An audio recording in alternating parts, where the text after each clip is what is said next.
Chapter 2. The Vanishing Glass.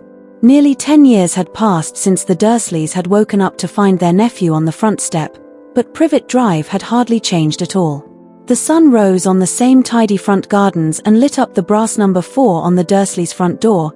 It crept into their living room, which was almost exactly the same as it had been on the night when Mr. Dursley had seen that fateful news report about the owls. Only the photographs on the mantelpiece really showed how much time had passed. 10 years ago, there had been lots of pictures of what looked like a large pink beach ball wearing different colored bonnets, but Dudley Dursley was no longer a baby, and now the photographs showed a large blonde boy riding his first bicycle, on a carousel at the fair, playing a computer game with his father, being hugged and kissed by his mother. The room held no sign at all that another boy lived in the house, too. Yet Harry Potter was still there, asleep at the moment, but not for long. His Aunt Petunia was awake, and it was her shrill voice that made the first noise of the day. "Up! Get up! Now!" Harry woke with a start. His aunt rapped on the door again. "Up!" she screeched. Harry heard her walking toward the kitchen and then the sound of the frying pan being put on the stove. He rolled onto his back and tried to remember the dream he had been having. It had been a good one. There had been a flying motorcycle in it. He had a funny feeling he'd had the same dream before. His aunt was back outside the door. "Are you up yet?" she demanded. "Nearly," said Harry. "Well, get a move on. I want you to look after the bacon. And don't you dare let it burn. I want everything perfect on Dudley's birthday." Harry groaned. "What did you say?" His aunt snapped through the door. "Nothing, nothing. Dudley's birthday, how could he have forgotten?"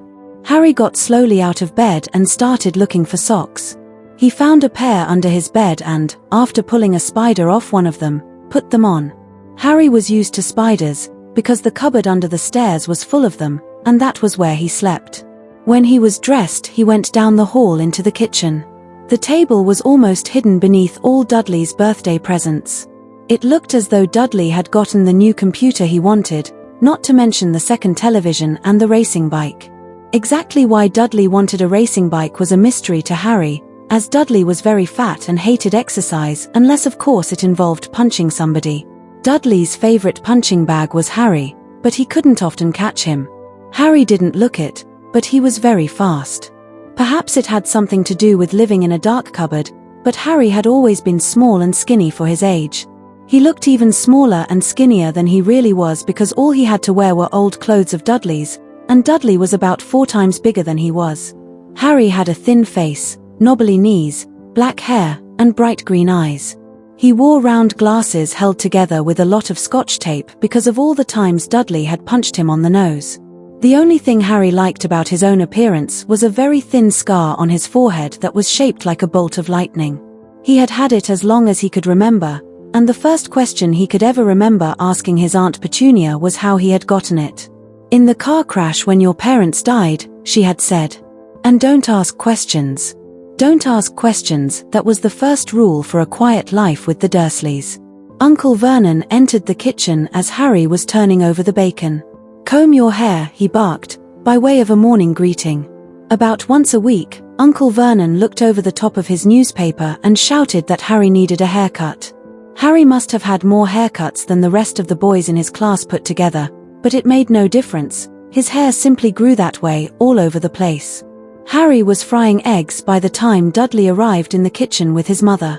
Dudley looked a lot like Uncle Vernon. He had a large pink face, not much neck, small, watery blue eyes, and thick blonde hair that lay smoothly on his thick, fat head. Aunt Petunia often said that Dudley looked like a baby angel. Harry often said that Dudley looked like a pig in a wig. Harry put the plates of egg and bacon on the table, which was difficult as there wasn't much room. Dudley, meanwhile, was counting his presents. His face fell. 36, he said, looking up at his mother and father. "That's 2 less than last year. Darling, you haven't counted Auntie Marge's present. See, it's here under this big one from Mommy and Daddy." "All right, 37 then," said Dudley, going red in the face. Harry, who could see a huge Dudley tantrum coming on, began wolfing down his bacon as fast as possible in case Dudley turned the table over. Aunt Petunia obviously scented danger, too, because she said quickly, "And we'll buy you another 2 presents while we're out today." How's that, Popkin? 2 more presents. Is that all right? Dudley thought for a moment. It looked like hard work. Finally he said slowly, so I'll have 30, 39, sweetums, said Aunt Petunia. Oh. Dudley sat down heavily and grabbed the nearest parcel. All right then. Uncle Vernon chuckled. Little Tyke wants his money's worth, just like his father. Atta boy, Dudley. He ruffled Dudley's hair. At that moment the telephone rang and Aunt Petunia went to answer it while Harry and Uncle Vernon watched Dudley unwrap the racing bike, a video camera, a remote control airplane, 16 new computer games, and a VCR. He was ripping the paper off a gold wristwatch when Aunt Petunia came back from the telephone looking both angry and worried. Bad news, Vernon, she said. Mrs. Figg's broken her leg. She can't take him. She jerked her head in Harry's direction. Dudley's mouth fell open in horror, but Harry's heart gave a leap. Every year on Dudley's birthday, his parents took him and a friend out for the day, to adventure parks, hamburger restaurants, or the movies. Every year, Harry was left behind with Mrs. Figg, a mad old lady who lived 2 streets away. Harry hated it there. The whole house smelled of cabbage and Mrs. Figg made him look at photographs of all the cats she'd ever owned. Now what? Said Aunt Petunia, looking furiously at Harry as though he'd planned this. Harry knew he ought to feel sorry that Mrs. Figg had broken her leg, but it wasn't easy when he reminded himself it would be a whole year before he had to look at Tibby's, Snowy, Mr. Paws, and Tufty again. We could phone Marge, Uncle Vernon suggested. Don't be silly, Vernon, she hates the boy. The Dursleys often spoke about Harry like this, as though he wasn't there, or rather, as though he was something very nasty that couldn't understand them, like a slug. What about what's her name, your friend Yvonne, on vacation in Mallorca, snapped Aunt Petunia. You could just leave me here, Harry put in hopefully. He'd be able to watch what he wanted on television for a change and maybe even have a go on Dudley's computer. Aunt Petunia looked as though she'd just swallowed a lemon. And come back and find the house in ruins, she snarled. I won't blow up the house, said Harry, but they weren't listening. I suppose we could take him to the zoo, said Aunt Petunia slowly, and leave him in the car. That car's new, he's not sitting in it alone. Dudley began to cry loudly. In fact, he wasn't really crying, it had been years since he'd really cried, but he knew that if he screwed up his face and wailed, his mother would give him anything he wanted. Dinky Duddadums, don't cry, Mummy won't let him spoil your special day, she cried, flinging her arms around him. I don't want him to come, Dudley yelled between huge, pretend sobs. He always spoils everything. He shot Harry a nasty grin through the gap in his mother's arms. Just then, the doorbell rang. Oh, good Lord, they're here, said Aunt Petunia frantically, and a moment later, Dudley's best friend, Piers Paul Kiss, walked in with his mother. Piers was a scrawny boy with a face like a rat.